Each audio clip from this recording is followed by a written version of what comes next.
Hi everyone అండి. ఈరోజు మనం one of the important interview question discuss చేస్తున్నాం. ఎట్ ద రేట్ కాంపోనెంట్‌కి, ఎట్ ద రేట్ బిన్‌కి డిఫరెన్స్ ఏంటి? ఎట్ ద రేట్ కాంపోనెంట్ అనేది మన కస్టమ్ క్లాసెస్ మీద పెడుతున్నామండి. లైక్ ఏదైనా ఎంప్లాయీ ఆబ్జెక్ట్ క్రియేట్ చేసినా, డిపార్ట్మెంట్ ఆబ్జెక్ట్ క్రియేట్ చేసినా, ప్రొడక్ట్ కేటగిరీ ఆ క్లాసెస్ మీద ఎట్ ద రేట్ కాంపోనెంట్ వాడతాము. కస్టమ్ క్లాసెస్ కూడా యూజ్ చేస్తామండి. ఎట్ ద రేట్ బిన్ అనేది స్పెషల్ యూజ్ కేస్ ఏంటి అంటే only will apply on the rest template, Hibernate template, JDBC template మీద మనం యూజ్ చేస్తామండి. జస్ట్ డిఫరెన్స్ చూసారంటే ఈ రెస్ట్ టెంప్లేట్ అనేది మన లైబ్రరీలో ఉండదు.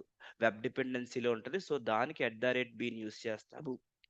ఎంప్లాయీ అనేది మన కస్టమ్ క్లాస్ కాబట్టి ఎట్ ద రేట్ కాంపోనెంట్ అనేది యూజ్ చేస్తాం. ఇదే difference between at the rate component and at the rate bean అండి. ఓకే, మీకు ఏదైనా డౌట్ ఉంటే కమెంట్ చేయండి. Will do more video on this one. Thank you.